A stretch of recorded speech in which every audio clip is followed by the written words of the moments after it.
El combate espiritual, capítulo 40. ¿Qué es necesario evitar las exageraciones? Porque éstas traen más mal que bien. Existe un grave peligro en el combate por adquirir las virtudes y consiste en exagerar en los actos buenos que hacemos y en las penitencias que nos imponemos. San Pablo dice: Satanás se disfraza de ángel de luz para engañarnos. Segunda de Corintios 11:14. Y esto lo hace muchas veces incitándonos a que exageremos en la piedad y así nos debilitemos y nos cansemos pronto y tengamos que abandonar el camino hacia la santidad. Le interesa que nos convenzamos de que estamos realizando cosas grandes, porque así nos llenamos de vanagloria. Las lecturas. A ciertas personas principiantes les llega tal fervor por la lectura, a notar que los buenos libros elevan su espíritu y transforman su alma, que se dedican con voracidad exagerada a leer hasta cansarse mentalmente. Cuando el gobernador de Judea quiso desacreditar a San Pablo, le acusó: «Estás loco, Pablo. Las excesivas lecturas le han hecho perder la cabeza». Hechos 26-24. Esto no era cierto, y por eso el apóstol le respondió: «No estoy loco». Y por eso el apóstol: «No estoy loco, y las palabras que he dicho son verdaderas y provienen de una mente equilibrada y de un buen juicio». Repito: no estoy loco, y las palabras que he dicho son verdaderas y provienen de una mente equilibrada y de buen juicio. Pero en algunas personas sí se da el caso de que les llega un apetito desordenado por leer de todo y casi sin digerirlo, y con ansia y precipitación y queriendo llegar a la máxima sabiduría en muy poco tiempo, y lo que consiguen es un agotamiento mental. Así como el no leer o el hacerlo muy poco conducen al raquitismo mental y al enanismo espiritual, el leer demasiado y con precipitación y afán lleva al cansancio y a la extenuación. Con razón dice el libro de los Proverbios: la miel es sabrosa y provechosa, pero si se consume en demasía empalaga. Debes comer únicamente lo suficiente, porque si exageras te producirá hartura y hasta vómitos. Proverbios 2:16. Y una miel muy provechosa para el alma son las buenas lecturas.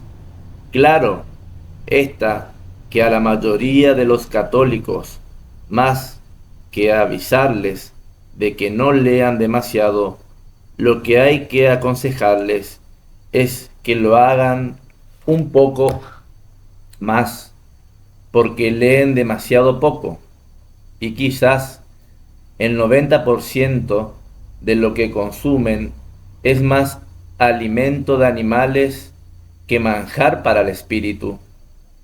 Se informan de noticias, curiosidades, escándalos y otras cosas mundanas, pero lecturas que lleven el alma hacia la santidad, qué poquitas son, en realidad, las que hacen. Un gran director espiritual aconseja siempre: lean, lean libros religiosos y prefieran siempre los de aquellos autores que tienen antes de su nombre una S, o sea, libros escritos por santos. Las penitencias. Uno de los errores más dañosos para quienes principian La vida de santidad es dedicarse a imitar a los grandes santos en hacer penitencias exageradas, desproporcionadas a sus fuerzas.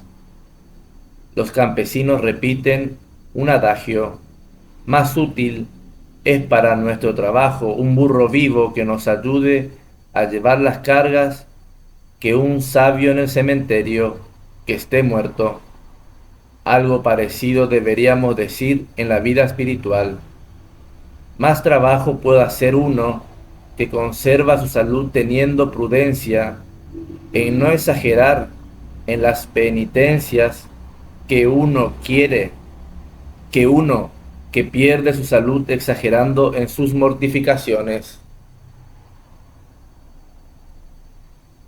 A los santos les podemos imitar en su amor al silencio, en su aprecio por la humildad, en su inmensa caridad hacia los demás y su inmenso amor a Dios, en sufrir con paciencia las ofensas que les hacen y las contrariedades y enfermedades que les llegan, en no comer ni beber por gula, en luchar por evitar el pecado y corregir los propios defectos.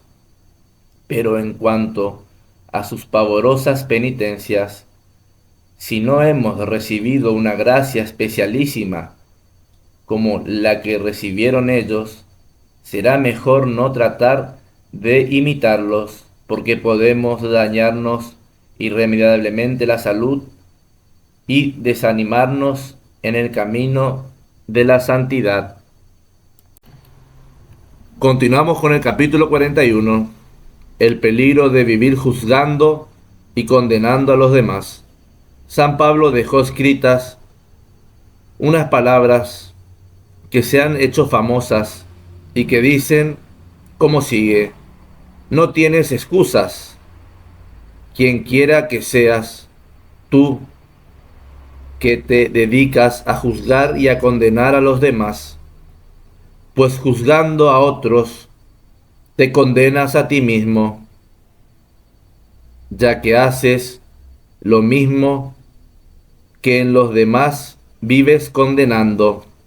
Repito, no tienes excusas, quien quiera que seas, tú que te dedicas a juzgar y a condenar a los demás, pues juzgando a otros te condenas a ti mismo, ya que haces lo mismo que en los demás vives condenando.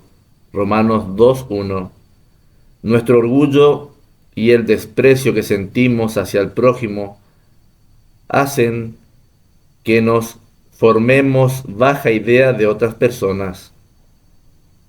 Y cuanta más alta es la opinión que el orgullo nos hace tener de nosotros mismos, tanto más baja es la consideración en que nuestro desprecio coloca a los demás.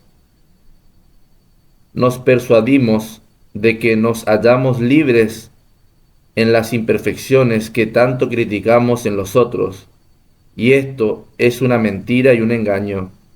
La fábula de Esopo.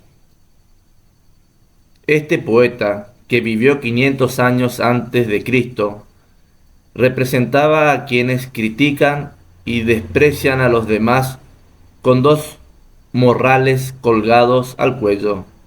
El uno, con los defectos del prójimo justo frente a sus ojos, para verlos y condenarlos continuamente, y el otro, con los defectos propios a la espalda, ocultos a la vista e ignorados. Esa es nuestra imagen cuando condenamos y juzgamos. Para evitar esta actuación, podemos utilizar el siguiente remedio. Cuando empecemos a valorar los defectos o vicios del prójimo, tratemos inmediatamente de alejar ese pensamiento y neguémonos a formar juicios negativos acerca de ellos. En esos momentos hay que decirse a uno mismo: yo no tengo autoridad para juzgar ni condenar a otros. No poseo los suficientes datos para formar juicio acerca de sus pasiones, defectos y malas inclinaciones. tengo que considerar como escritas para mí mismo aquellas palabras del apóstol. ¿Te imaginas tú que te dedicas a juzgar y condenar y que cometes lo mismo que condenas? ¿Qué vas a escapar del juicio de Dios? Romanos 2. Y aquella otra promesa tan consoladora, hecha por el mismo Jesús, que será nuestro juez: no juzguen y no serán juzgados, no condenen y no serán condenados. Repito, no juzguen y no serán juzgados, no condenen y no serán condenados. Lucas 6:37. Mirar hacia adentro.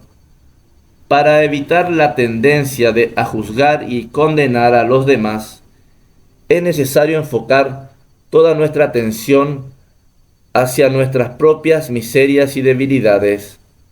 Si así lo hacemos, hallaremos tantos defectos que corregir y reformar dentro de nosotros, que ya no tendremos tiempo ni gusto para dedicarnos a censurar a los demás, y aprenderemos a mirar las faltas de los otros con una bondadosa caridad. Hay que pensar que si vivimos juzgando que otros tienen algún vicio, puede ser que también viva nosotros, porque tal como advierte el refrán, el ladrón juzga por su condición. Así como alguien que en su niñez sufrió la corrupción de parte de algún adulto, cuando crece vive juzgando continuamente que los adultos corrompen a los menores, atribuyendo a otros sus propias miserias e incluso sus malas inclinaciones. Ello puede ser indicio de que nosotros las tenemos o las sentimos. Un promedio impresionante. Si analizamos fríamente las ocasiones en que hemos condenado de pensamiento o con palabra a los demás, veremos que la mayor parte de las veces que lo hemos hecho, nos hemos equivocado. Entonces, ¿para qué dedicarse a una actividad que tiene tan gran probabilidad de error? Cuando sintamos la inclinación a hacerlo, digamos a nosotros mismos: ¿cómo me puedo atrever a juzgar y condenar a otros si yo tengo los mismos defectos y peores inclinaciones que ellos? Si tengo una viga en mis ojos, ¿por qué criticar a los que tienen únicamente biznas de paja en los suyos? Y si la falta es verdadera y pública, en esos casos pensemos que esa persona debe de tener numerosas cualidades y virtudes ocultas, y que probablemente ha llevado a cabo muchísimas buenas acciones que nosotros ignoramos. Consideremos que si Dios le ha permitido caer en esta falta, probablemente ha sido para curarle su orgullo y aumentarle la humildad, y para que se vuelva más comprensivo hacia los demás, y que, por tanto, su ganancia al hacerse pública esta falta va a ser mayor que la pérdida sufrida con el descrédito que le ha llegado. Y si la falta es enorme, y si el pecador es impenitente, endurecido, y no demuestra inclinaciones a la conversión, en esos casos, después de hacer el propósito de rezar todos los días por la conversión de los pecadores, que este será quizás el mayor favor que a ellos le podamos hacer, y solo en el cielo sabremos cuánto bien les hicimos rezando por su conversión. Elevemos nuestro espíritu hacia el cielo y pensemos en cuántos y en cuántas están allá arriba gozando del paraíso eterno, después de haber llevado durante muchos años una vida de pecado que parecía impenitente y sin esperanza de conversión. Y de pronto, quizás por las oraciones y sacrificios que alguien ofreció por los pecadores, recibieron una gracia de esas que los místicos llaman tumbativas y cambiaron de vida y lograron después llegar a la santidad, como el ladrón de la derecha en la cruz o como la pecadora del Evangelio cambiaron una vida horrible de pecado por una situación de conversión y se salvaron. En cambio, cuántos y cuántas que ya andaban muy alto en la vida hacia la santidad se llenaron de orgullo, presunción, vanagloria y desprecio hacia los demás y cayeron después en un abismo de miseria y debilidades. Por eso el sabio dice en el libro del Eclesiástico: de nadie demos un juicio antes de que haya llegado al final de la vida, porque hay gente que empezó bien y terminó mal, y otros pueden empezar muy mal y terminar muy bien.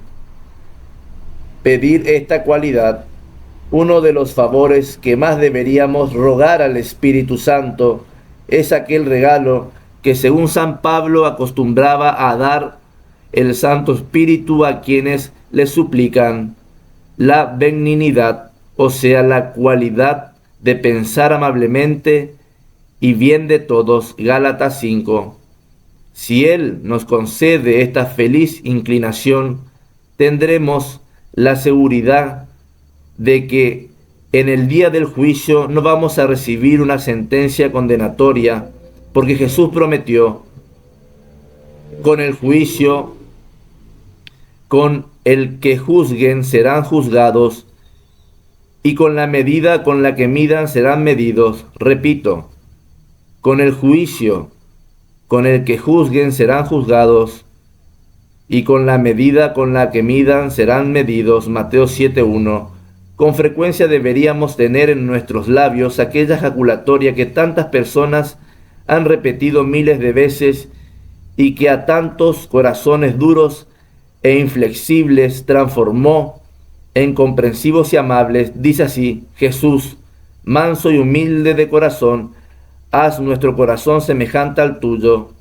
Repito, Jesús, manso y humilde de corazón, haz nuestro corazón semejante al tuyo. Entonces se cumplirá en nosotros lo que el Señor prometió por medio del profeta Ezequiel: les cambiaré el corazón de piedra por un corazón de carne, el corazón duro y condenador por uno comprensivo e indulgente. Repito, les cambiaré el corazón de piedra por un corazón de carne, el corazón duro y condenador por uno comprensivo e indulgente. Muchos han probado a pedir esta gracia y la han obtenido. ¿Por qué no intentarlo también nosotros? Si vamos a ser juzgados con el rasero que nosotros empleemos para juzgar a los demás, lo mejor será entonces emplear una medida ancha y generosa, para que sea esa la que se emplee en favor nuestro. Así se cumplirá aquella promesa de Jesús: se les dará una medida amplia, buena, generosa y rebosante. Repito, se les dará una medida amplia, buena, generosa y rebosante. Lucas 6:38. Hasta aquí el final del capítulo 41.